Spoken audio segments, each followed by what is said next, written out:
રીતે છોલી નાખવાની ફ્રોઝન કરવા માટે, પછી એના ગોટલાથી અલગ કરી દેવાની. હેલો મિત્રો, ગુડ મોર્નિંગ. તો આજે આપણે કેરી ફ્રોઝન કરવાની છે. હું તમને બતાવું. આપણે જે બગીચામાં ગયા હતા પિયરમાં પપ્પાના ઘરે, ત્યાંથી બહુ બધી કેરી લાવ્યા છે. ઓલરેડી બધા બોક્સ પાકી ગયા છે. તો આપણે આજે એને ફ્રોઝન કરીશું. તો અહીંયા મમ્મી ધોવા બેઠા છે ને હું બધી ફ્રોઝન કરી દઈશ અને થોડી ફ્રીજમાં મૂકી દઈશ. તો તમને બતાવું. અહીંયા ધોઈ નાખશું પહેલાં, પછી આ બધી ફ્રોઝન કરી દઈશ. મિત્રો આપણે અહીંયા લાઈન વોશ કરીને મૂકી દીધી છે. હું અડધી થોડી મૂકી દઈશ ફ્રીજમાં, ત્યાં તેજસ્વીની મિનાલના ખાવા, અને આટલી આપણે ફ્રોઝન કરી દઈશું. ઓલરેડી મેં બીજી ફ્રોઝન કરી મૂકીશ, તમને બતાવું. હું 60 કિલો કેરી લાવી હતી. હું તમે જોઈ શકો છો. આપણે નીચે ફ્રીઝરમાં ફ્રોઝન કરીને મૂકું છું અહીંયા નીચે.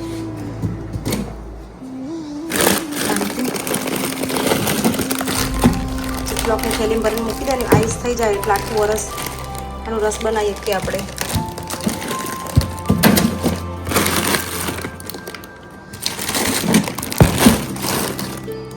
આના નીચે બી ડેકી છે, તમે અહીંયા જોઈ શકો. બધી કેરી ફ્રોઝન કરીને મૂકી છે. આખા વર્ષમાં આપણે ગમે ત્યાં રસ કરીને ખાવો હોય ને તો બનાવીને ખાઈ શકીએ. આ મોટી મોટી બેગો ભરીને મૂકીએ.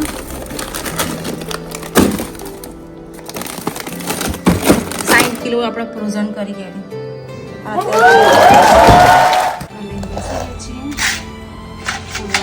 બોક્સમાં કચરો નાખી દેશે, ફટાફટ ફ્રોઝન કરી દઈએ આપણે. તો આપણા કેરી છોલી નાખી છે, તો આનાથી ગોટલા દૂર કરી નાખશું આપણે ફટાફટ. જો આ રીતે છોલી નાખવાની ફ્રોઝન કરવા માટે, પછી એના ગોટલાથી અલગ કરી દેવાની. મિત્રો આ કરી નાખી છે, ગોટલા અલગ કરી નાખ્યા છે નાથી. હવે આપણે ડાયરેક્ટ આના જીપલોકની થેલીમાં અંદર હવા ના ભરાય રીતે પેક કરી દઈશું. આ રીતની છોલીને મેં અલગ કરી નાખી છે. હવે આને પેક કરીને આપણા ફ્રીઝરમાં મૂકી દઈશું.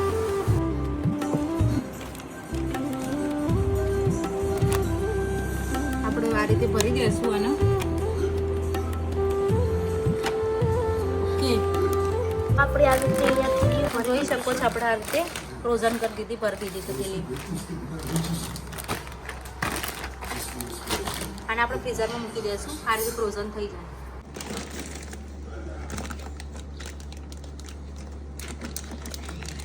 આપણે કાલે આ ફ્રોઝન કરી દીધી હતી, થોડીક જ બાકી હતી. મમ્મીને રાતે કરી દીધું ફ્રોઝન.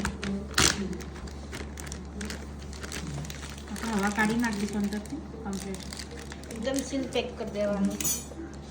અંદર હવા ના જાય ને થઈ ગયું. આખું ડેકી પેક થઈ ગયું. આખું અહીંયા ડેકી પેક થઈ ગયું છે. થોડી અહીંયા નહીં આવે આવી ગયું. આને ખોલવાનું જ નહીં. આપણે આખી કેરી ફ્રોઝન કરી દીધી છે. તો આ રીતે અમે કેરી ફ્રોઝન કરી દીધી. આપણે બગીચામાં જ લાવીને ડાયરેક્ટ ઓર્ગેનિક કેરી ફ્રોઝન કરીને મૂકીએ છીએ, જેથી આખું વરસ કેરીનો રસ તેજસ્વીને બહુ ભાવે છે, એટલે સ્પેશિયલ ખાસ એના માટે જ હું ફ્રોઝન કરીને મૂકું છું.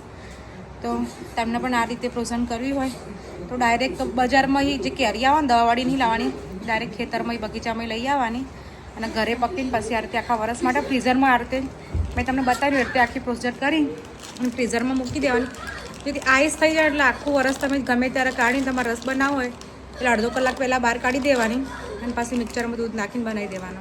તો ફ્રેશ કેરી જેવો તમને આજે કેરીનો રસ ખાશો ને તેવું લાગશે. તો ચલો મળીએ નેક્સ્ટ વ્લોગમાં. તમને આ વિડીયો પસંદ આવ્યો તો વિડીયોને લાઇક કરો, શેર કરો, કોમેન્ટ કરો અને ચેનલને સબસ્ક્રાઈબ ના કરી હોય તો સબસ્ક્રાઈબ કરી દો ફટાફટ. ચલો મળીએ નેક્સ્ટ વ્લોગમાં.